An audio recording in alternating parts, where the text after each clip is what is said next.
こんにちは、オズ D です。今回は骨粉を使用して、その場で原木を収穫できる原木製造機の作り方のご紹介です。必要な材料はこちらになります。ブロックなどの素材は燃えるものを使用しないので、お好みの素材をご使用いただいても大丈夫です。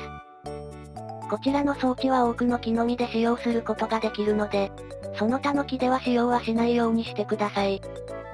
アイテム数には数え間違いなどもございますので、あくまでも目安として参考にしてくださいね。では作り方の方へ移りたいと思います。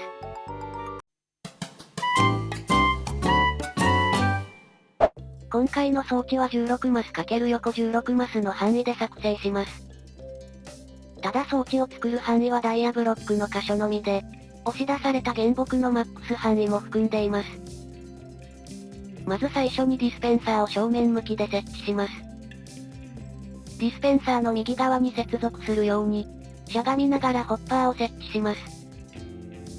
ホッパーの上と背面側にしゃがみながら、ラージチェストを設置しておきます。ディスペンサーの1マス後ろを開けた箇所に、この向きでオブザーバーを設置します。正面側から今設置したオブザーバーに、向かい合うようにオブザーバーを設置します。ディスペンサーの上にしゃがみながら、レバーを設置して一度停止させておきましょう。レバーの上にしゃがみながら、ブロックを1個設置しておきます。今設置したブロックの上に背面側から、オブザーバーを1個設置しておきます。このブロックの背面側に 2×3 になるように、ブロックを設置しておきましょう。背面右側のこの位置にリピーターを設置して、1回タップして遅延を入れておきましょう。リピーターの隣にこの向きでリピーターを設置して、こちらには3回タップして遅延をマックスにしておきます。リピーター以外の箇所に、レッドストーンダストを設置しておきます。ディスペンサーの斜め前のこの箇所に、高さ5段でピストンをこの向きで設置します。一番上のピストンの前とその上に、仮ブロックを2段で設置しておきます。仮ブロックの上にガラスブロックを設置します。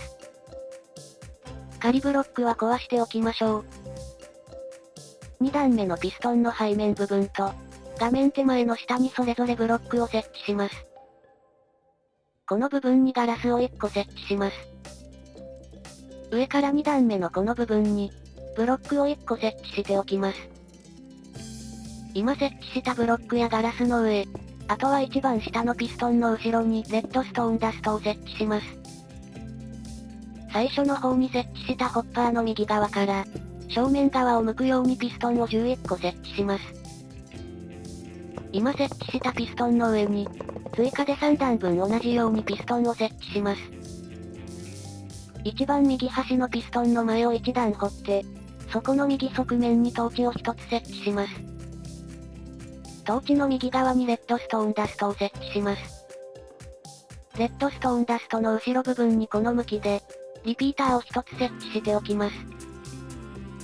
リピーターの後ろから反対側のピストンの後ろに、ブロックを1列設置しておきます。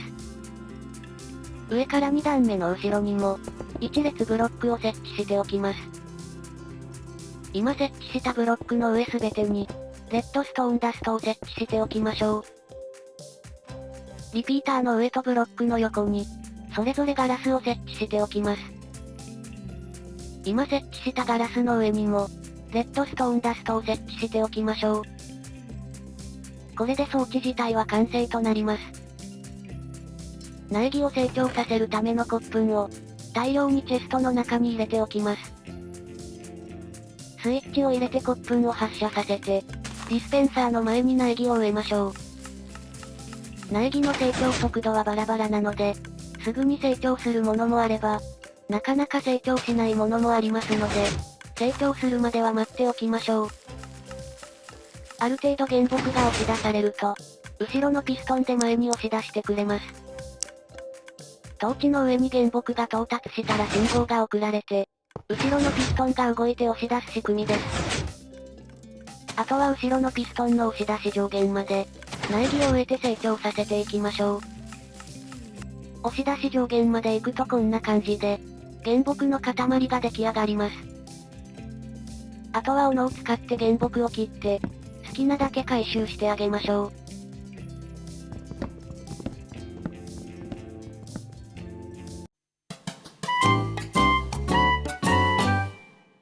いかがでしたでしょうか？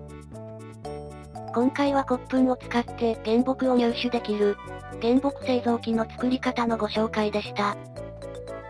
ただ骨粉の消費量がすごいので原木を集めたい場合は、植林場の方が個人的にはおすすめですが、もしこちらを作ってみたいという方は、よかったら参考にして作ってみてくださいね。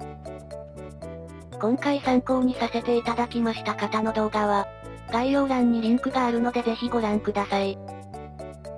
最後までご視聴いただきありがとうございました。ぜひともチャンネル登録と高評価もお願いします。